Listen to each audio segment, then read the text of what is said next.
Okay, so I want to do two more examples actually in chapter 6 before moving on to electrodynamics. And both of these examples have a point outside of just doing an example. So first of all, I want to talk about boundary conditions. And then in the first example that I'll do, when I say examples, they're from they're textbook problems. So you should recall the following. B above minus B below equals mu 0 K cross N. This really comes from the fact that, what is it? Oh, del cross B equals mu 0 J. Correct? And when you use a Stokes theorem version of that, the J gets translated to K.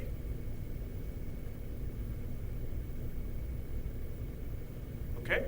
And then this already contains the information, but in particular, B perpendicular above minus B perpendicular below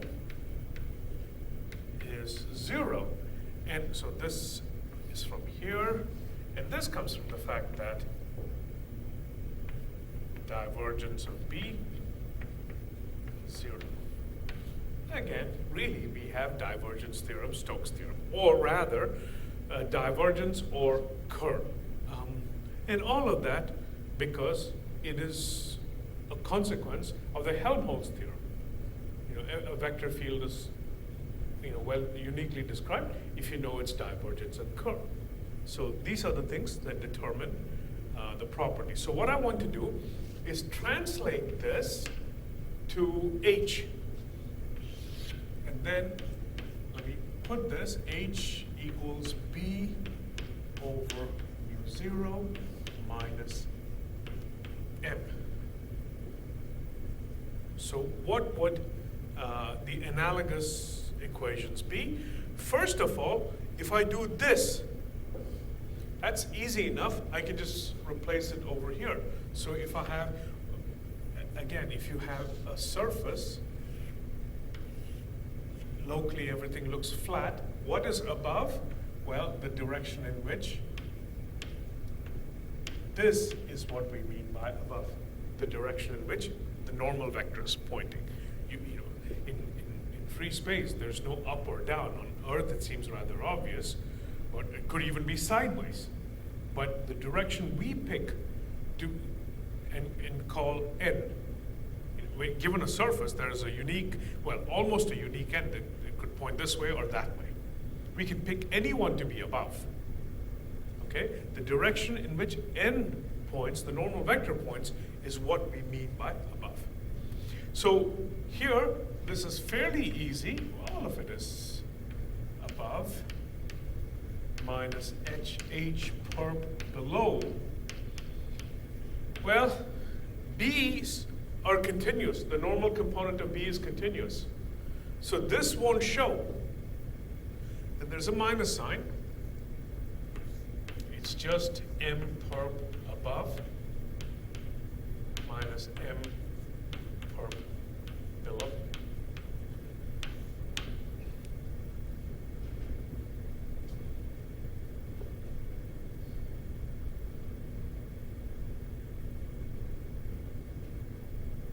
What are the equations for, what is the curl of H?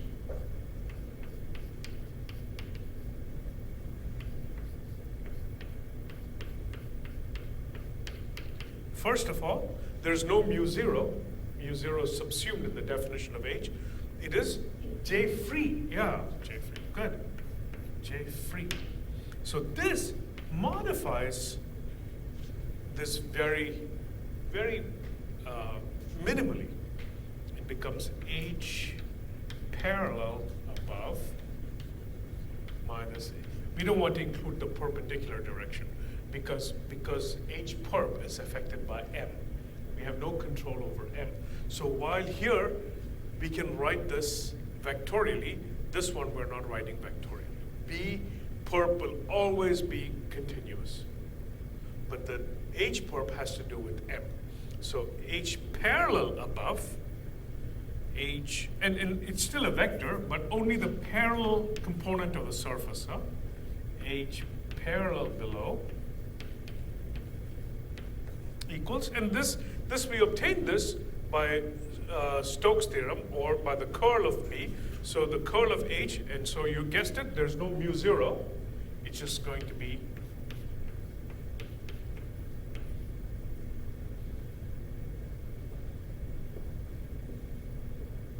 yeah. So in the example, the main point of the example that I'm doing is to verify this. So let me write that here. H parallel above minus H parallel below equals K free cross N.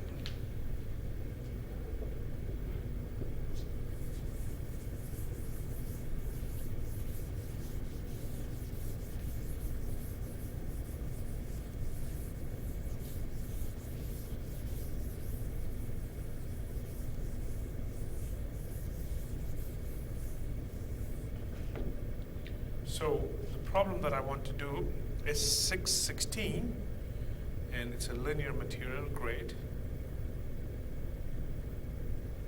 Okay, so this is problem 616. You have, of course, these are infinitely long, and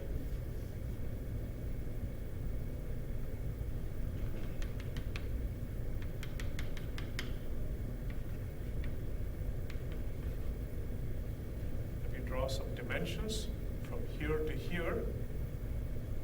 It is distance A, and from here to here, the radius is B.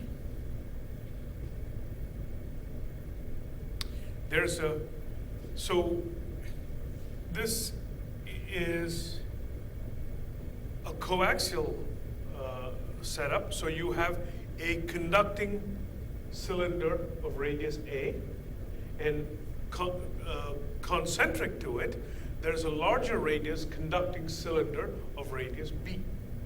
So, and through these conducting cylinder material, we're going to send currents. But this is got to do with magnetic materials, so what we're going to do is fill this region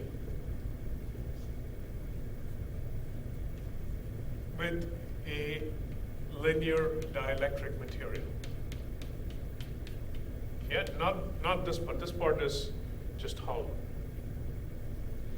And whatever it is, it has. Is this the susceptibility? This is not the. Yeah, this is a susceptibility, a magnetic susceptibility of chi m. Okay. So then, what currents are being sent? Well, Griffiths has drawn this coax cable horizontally. I drew it vertically. It's just easier to think of z-axis pointing up. So I'm not sure if I'm consistent with his drawing, but it doesn't matter.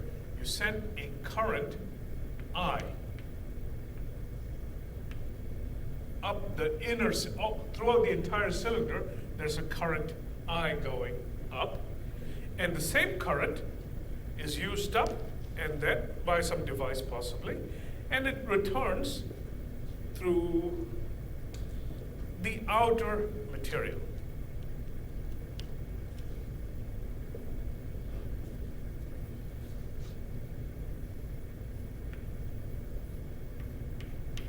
And the question, of course, is find H everywhere. It's a linear dielectric. If you know H, you know B.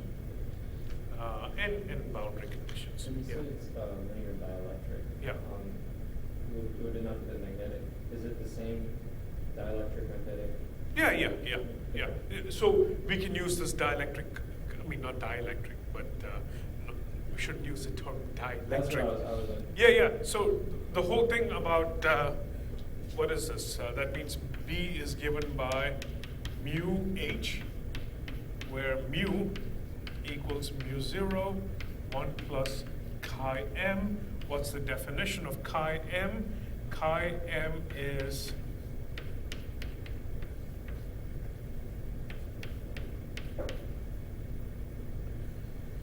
so these are all constants, and I've just written from,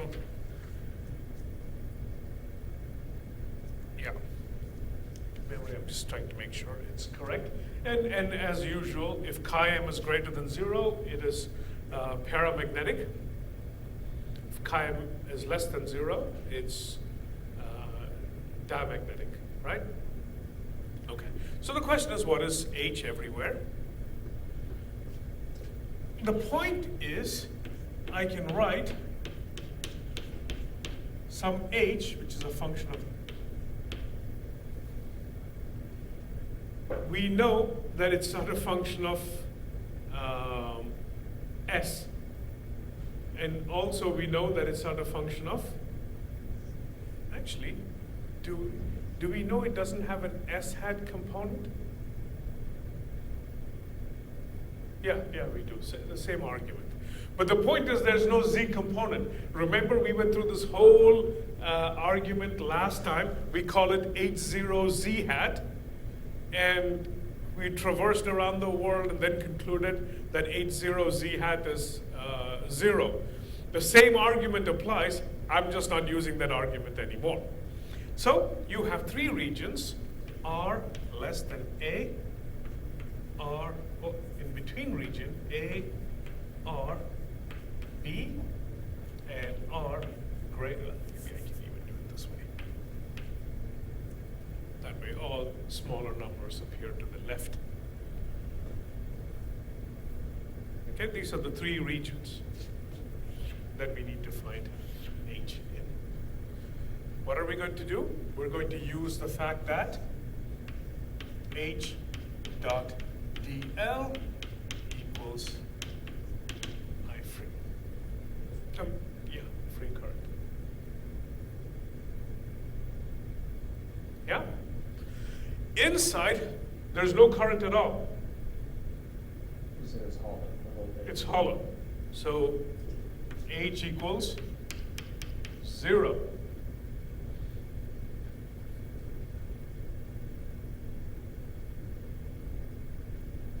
Where else is it 0?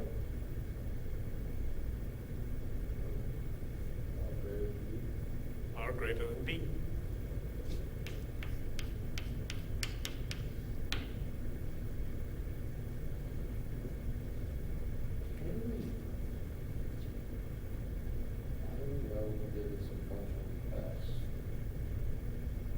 Well, we'll see. It'll be very clear. Why is there no imposed? So if you take this loop, there's I going up, there's I coming down. So they're going to be equal in magnitude as they. Right, they're equal, it's meant to be equal in Okay. magnitude. Whatever current is going up is being used up by a device and then returns. Okay. Yeah. So, look, I'm just going to write it this way. H, because we are so, we're great experts in Stokes' theorem. I mean, we've had several months and months, semesters and months of Stokes' theorem. Can you just look at it and see if that is true?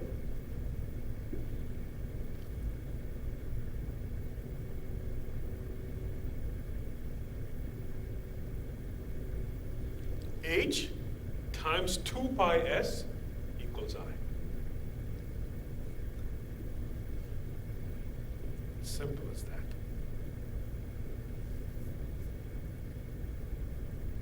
So what I want to do is verify this. You can verify the other boundary condition. Obviously, I need to get KF.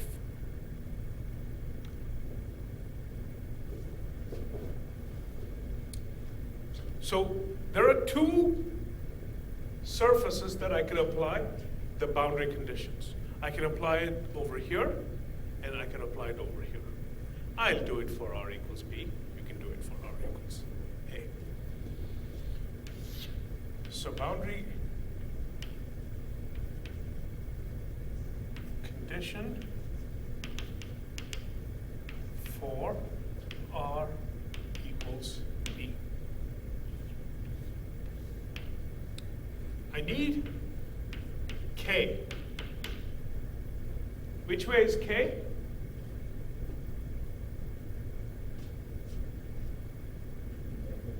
Negative z hat. Negative I over 2 pi b z hat. How did I get that? I mean, the current is flowing down, so it is negative z hat. What's the total current? It's I. But what is k? Current per unit length, perpendicular length. So it's 2 pi b. Yeah? What is the normal vector? Oh, that's just s hat. Because I'm choosing this normal. So h parallel above,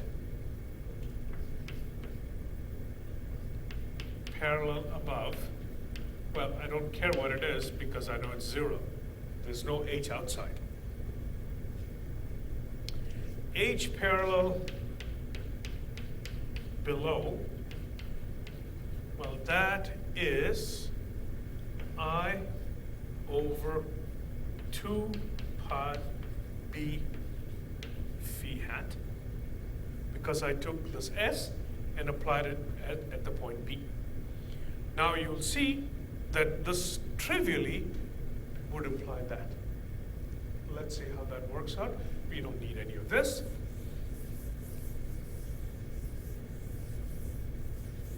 So I would get 0 minus I over 2 pi b phi hat should be equal to, we don't know, kf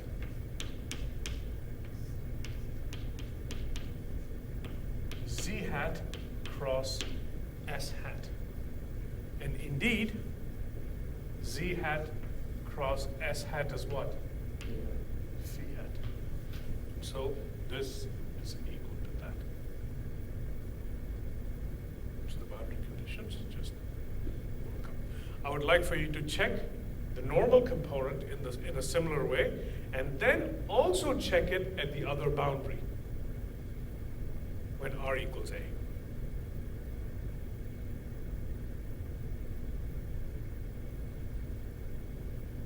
What do you mean when you say the normal, the first part of that is the normal component? No, this is the Okay. parallel component. Ah, fair. Yeah. So h perp above minus h perp below is equal to minus m perp above minus m perp below.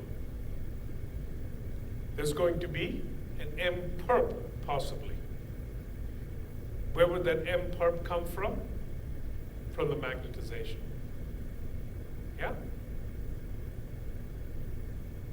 Okay. Any questions?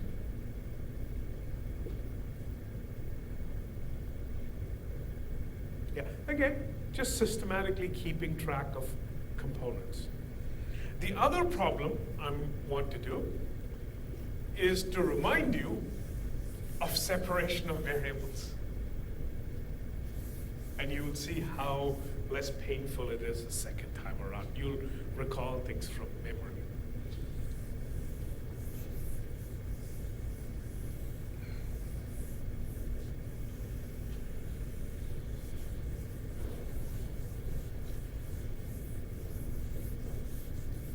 So this is problem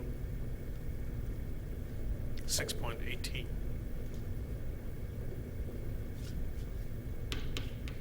Problem, huh? So here you have a sphere that is made up of a magnetized material. It's just given to you. Yeah? So this M is constant. And this whole thing is immersed in a uniform B field. So very far away,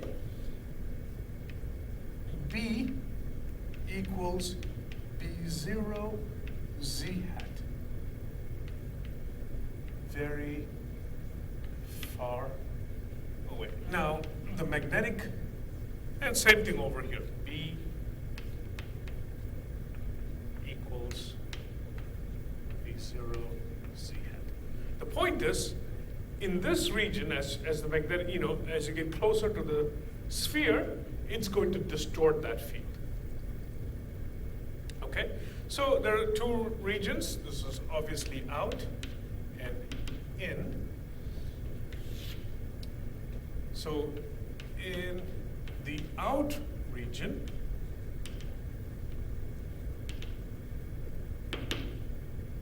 what is it? H equals mu naught B. And that implies that divergence of H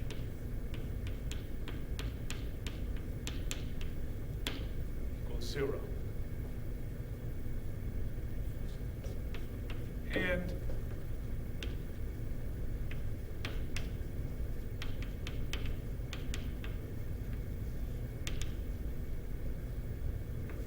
H equals, no, not mu naught B. Divided by mu naught. Right, so,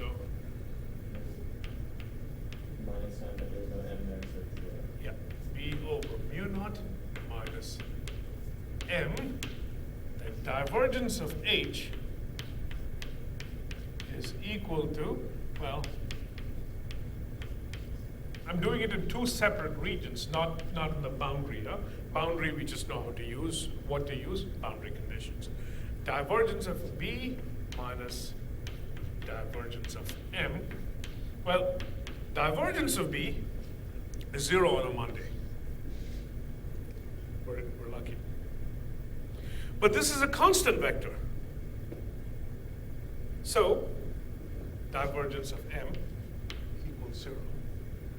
The point of all of this is divergence of H in both in and out is 0. If the divergence of a vector field is 0, then H can be written as negative gradient of a scalar potential. That's not normally true, it just happens to be true in this problem. W in and H out equals W out.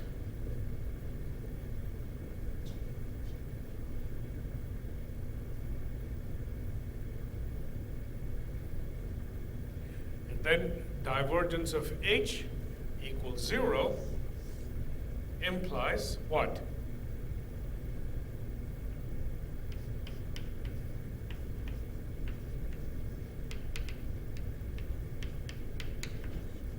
Satisfies the Laplace equation.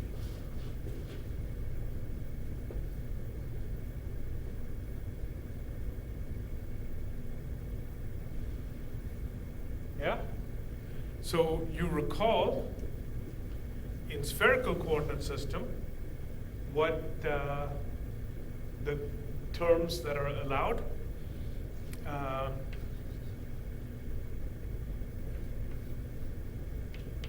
We have to be careful depending on in and out. If you pick the outside term, at R goes to 0, typically it should go to potential should go to 0, except here it doesn't go to 0, it has to generate that B. The inside term at R equals 0 should be well defined. And I think I don't recall what I think I do. AL R to the L PL cosine theta, right? plus, and we have to, BL over R to the L plus 1. BL cosine. And we have to remember everything about this. But that's okay. It's going to be fairly trivial. I don't need all of this, so at some point I need space, so I'm going to erase all of that. This really should be thought of as an infinite dimensional space, and this is the direction, because these are orthonormal functions, right?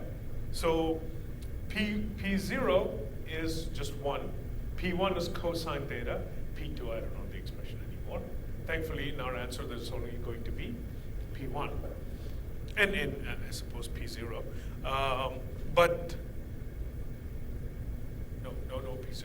But the point is, these are infinite dimensional vector spaces, huh? So they should not be taken for granted. There's lots more mechanism going on, particularly if if an infinite numbers of AL and BL are non-zero, then we have to make sure that they converge. The infinite series converges. Thankfully, that won't be an issue here. Why? Because we really don't care. We have uniqueness theorem. We can we're wrapping it up. The last thing of statics is the whole, math of statics, uniqueness theorem. We started, we talked about that last in August, maybe. Okay.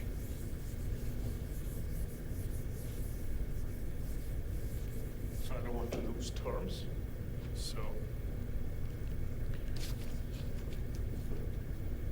outside, and I'm worried. I write outside because we want to make sure this term is correct. So here chi m is 0. It's vacuum, only electromagnetic field. There's no material, which implies that H is equal to H approaches B0 over mu. There's no mu0. There's no m term. And infinitely far away, so this is as r goes to infinity. And what is that? That is B0 over mu z hat. That means this is H out. So W out must approach. W is the negative gradient of this, right? Or rather, the negative gradient of W should be that. So that means W should approach minus B0 over mu0 Z. Because if I take the gradient, Z goes away, and the negative gradient, the negative goes away. And this is very good because the only reason why we are able to do this problem is in spherical coordinate system, Z is nothing more than R cosine theta. So this is that P1 term. Otherwise, Okay, so let me write the expression for W in and W out. So that means W out can have this guy, because that is external. Look at this. This goes to infinity, huh? As R goes to infinity, this goes to infinity. But what you do if you take a universe full of uniform Z field and stick a dead star in there, you're going to get, the uniform magnetic field creates a potential that goes to infinity. So this, we're not to blame for it. That is just the nature of the problem. But the rest of the terms better be well defined, so we'll pick the ones that go to 0. So again, I fully realize that we're just recalling things. Inside term better be nice. There's nothing going on inside the sphere. So no infinities. So all of the terms should go to 0. So this is AL, R to the L, PL cosine theta. So there are two boundary conditions we'll need. Obviously, we'll need two boundary conditions. There's AL and BL. Yep? And the boundary conditions are, they're applied, of course, at this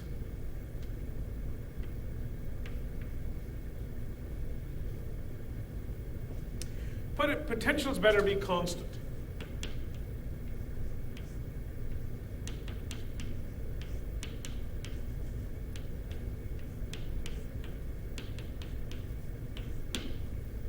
Yep, so this is boundary condition 1. And then we know BR out, BR in,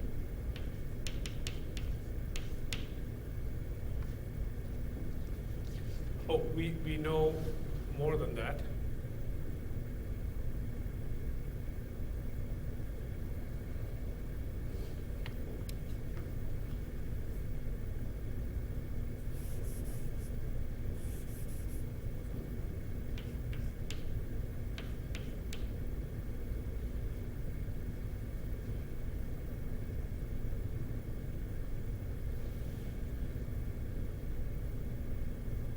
The radial component of H is continuous. Why is that?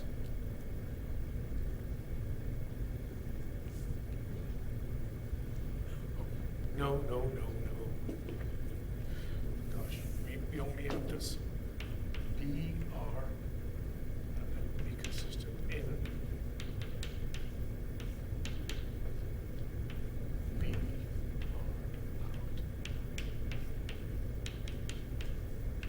We know this. H, the normal component of H is not continuous, is it? It's equal to the negative, the change of the magnetic magnetization vector. But we can translate this to H. B is mu.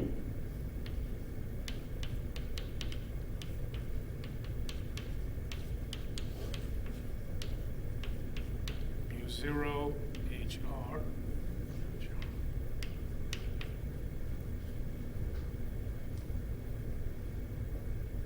Yeah? So one more time, this is negative mu W in, this is the radial component, and R equals negative mu 0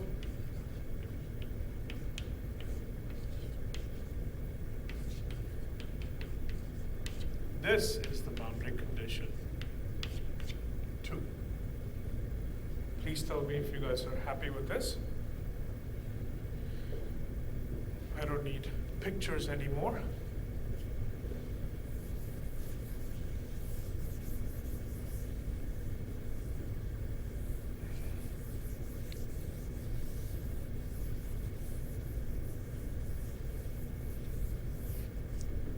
Is that good? Okay. Let's impose condition 1.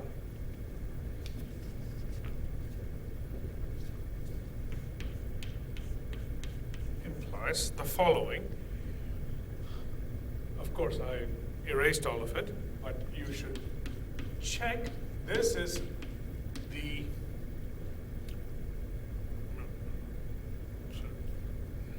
R cosine theta. I'm evaluating it, little r equals r now, plus BL r to the L plus 1 PL, this is only cosine theta,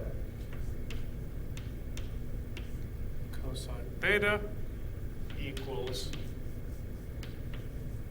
AL r to the L PL cosine theta. So Let's impose this boundary condition. Yeah?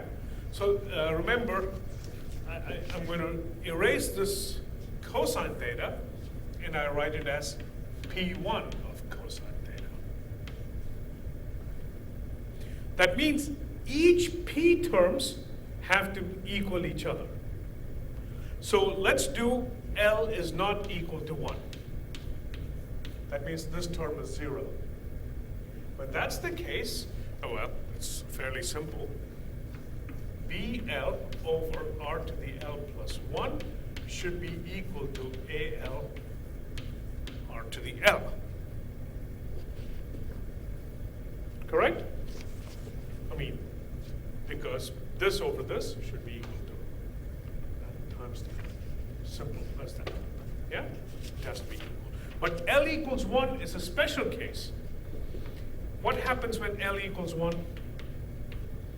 I would get minus B0 over mu 0 R plus B1 R squared equals A1 R.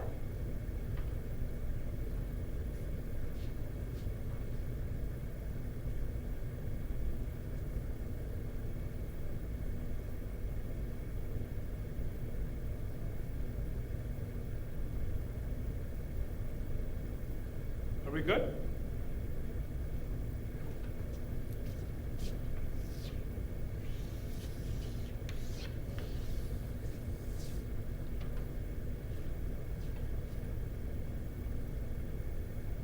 Chip? So if I look at just the one term, this survives. So it is this plus the L replaced by 1 should be equal to this with L replaced by 1. When L is not equal to 0, this guy is 0. That means for every L other than 1, this over that should be equal to this times that. That's what I mean. These are sort of like vector directions. Because the functions are orthogonal, you can pick out each, if sum of two vectors is equal to the third vector, every component of the vectors should be equal, so to speak. Yeah? And now we have to do the second condition. You can see where it's going to come from. This one, there'll be a mu 0 term and mu term, except I have to take the derivative with respect to R. Let me just write it down and see. So what I'm going to do is impose this condition. Let me write down the condition. Minus mu 0 d in dr is equal to mu 0 is out, sorry, out. Mu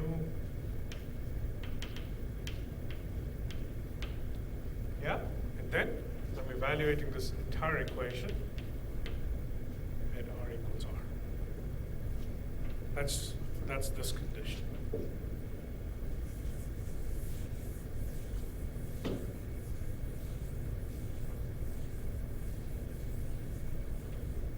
So it's going to be minus mu 0. Let's see if this makes sense. Let me write this, guys. First of all, this term only has an R in it. So when I take the partial with respect to R, it goes away. So I get P1 of cosine theta plus, I'm taking the derivative with respect to R, and R is in the denominator. So I would get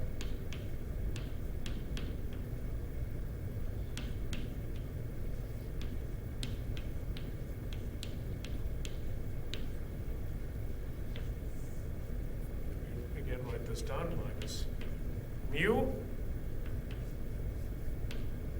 L A L R to the L minus 1 PL of cosine theta. Is that clear? What I've done? I've taken minus mu 0 and minus mu. So there is the minus mu 0 and minus mu. Then I have to take the partial with respect to r. The first term only has this one. So when I take partial respect to r, this is little r, it goes away. So there it goes away. Then if I take the derivative with respect to r of 1 over r to the L plus 1, I would get minus L plus 1 divided by r to the L plus 2. Well, once I take the derivative, I replace all little r's with big r's. Yeah? Check it, but that's just algebra. Here too, you're going to have two conditions. When L equals 1, I would have negative, negative, and negative would cancel, so let me write it as mu 0, L is equal to 1, minus B0 over mu 0 minus L is equal to 1, 2 over R cubed, B1 is equal to mu times A1. Right?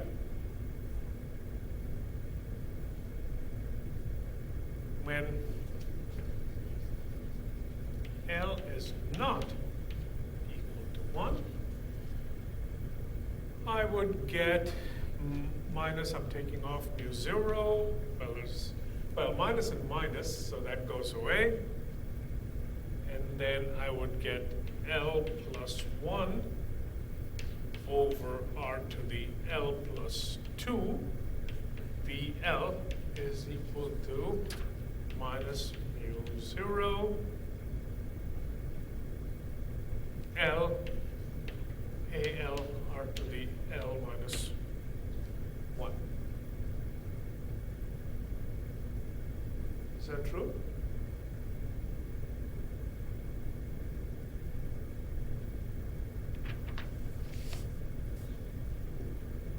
I'm writing this term won't contribute, so I would get minus and minus goes away. I would get L plus 1, R to the L plus 2, BL. Should be equal to, here there's only one minus sign, so I get minus mu, L, yeah. That's what you get. If you clearly, you look at this equation, and you see that they are inconsistent. If you solve for B in terms of AL and stick it in here, the ALs would cancel, but the rest of the sides will not be equal. So, without much ado, AL equals 0 equals BL.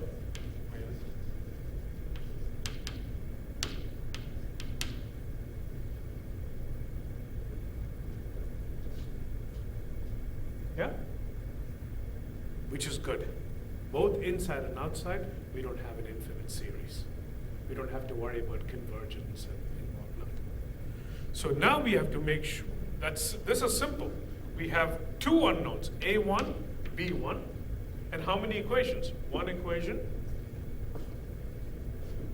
two equations. Okay?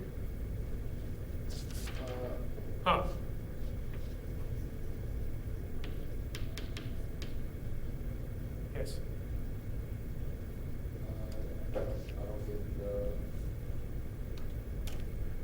where you went over the when I was there. Yeah. So I'm going to end up changing this, okay? The only way I can explain that. I erased BL and I replaced it with AL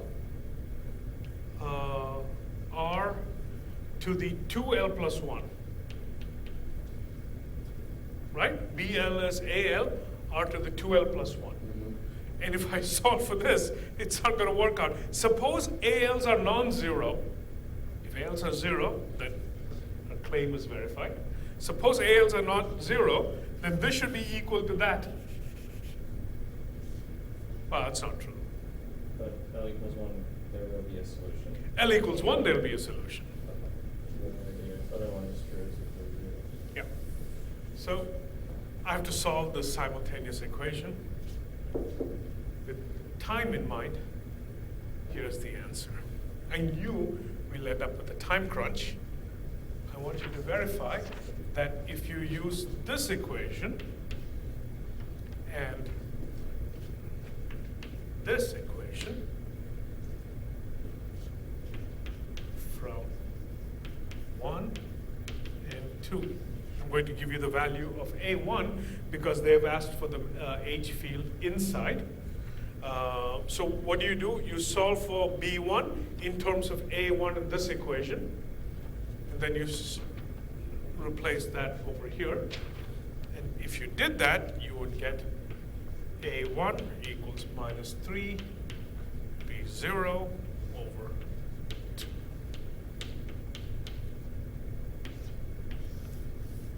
So let me make this very clear.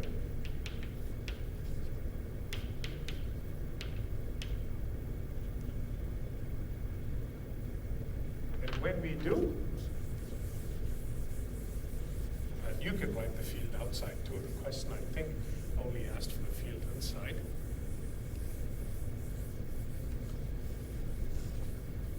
I'll tell you why. Always we do. Therefore, W inside equals negative 3 B0 over 2 mu 0 plus mu r cosine theta. And this can be, of course, that's minus 3 B0 Z over 2 mu 0 plus mu. That's advantageous because then we know how to take the gradient very easy. The Z just goes away, and I would get minus 3 B0 C hat over 2 mu 0 plus mu, or equivalently, minus 3 B0 as a vector.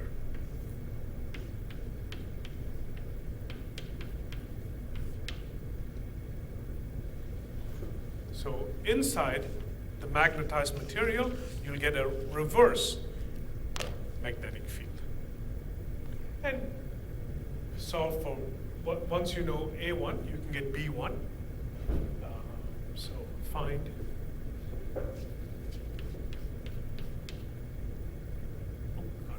is not the vector. Find H out. Oh, I could even do slightly more. And verify what? If I were to give you a question, what would that be? Here's Hn. More similarity between the... Verify boundary conditions.